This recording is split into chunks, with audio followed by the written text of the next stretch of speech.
things are finally starting to look up as far as Tata Motors is concerned. Do remember, they have been significantly impacted by lockdown woes. In fact, from before that, from Q4 onwards itself, the earlier demand slowdown in Motown had played out. CV was going through the worst phase ever, for the worst phase in a long time. So, given all of that and how the down cycle has sort of dragged their volumes and profitability down, this time around we're expecting some relief come by, some recovery come by, but it will primarily be driven by JLR and the PV business, and overall domestic performance also overall is likely to see good improvement. Let's talk about the headline numbers and the ET now expectations. As far as top line goes, we are expecting it to come in close to 49,000 crore rupees for Q2.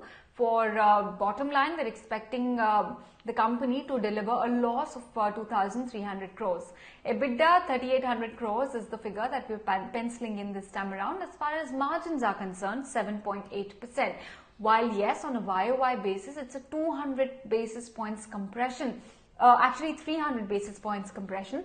But if you look at it on a sequential basis, a very smart recovery seen there, because in Q1 the company's margins were very weak, came in just above 2.1 odd percent. Q4 was extremely weak with 4.5% worth of margins, but finally we're witnessing some amount of meaningful and significant recovery come by. Now, what are the factors that could aid the operational performance?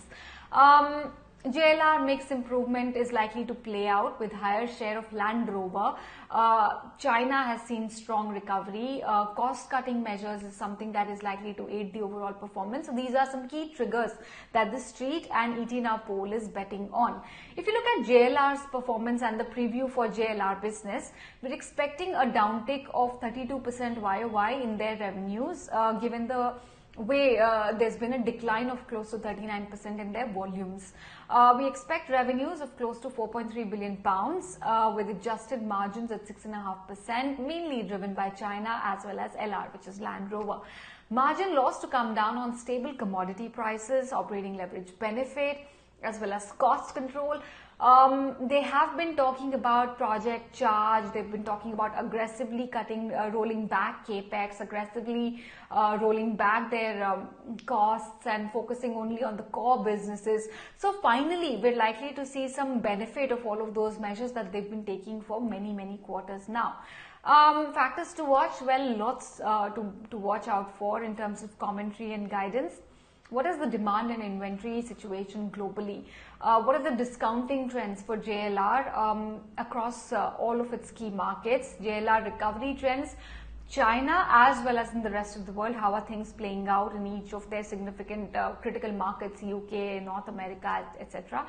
Outlook on capex as well as R&D, update on domestic business turnaround strategy, and also market share trend in PV segment and the recovery trends in CV segment. What are the segments that are likely to sort of fuel the recovery once the down cycle has bottomed out for the entire CV space? So lots riding on the company this time around. A lot of triggers and factors to watch out for. Let's see how it plays out. But yes, all eyes on Tata Motors.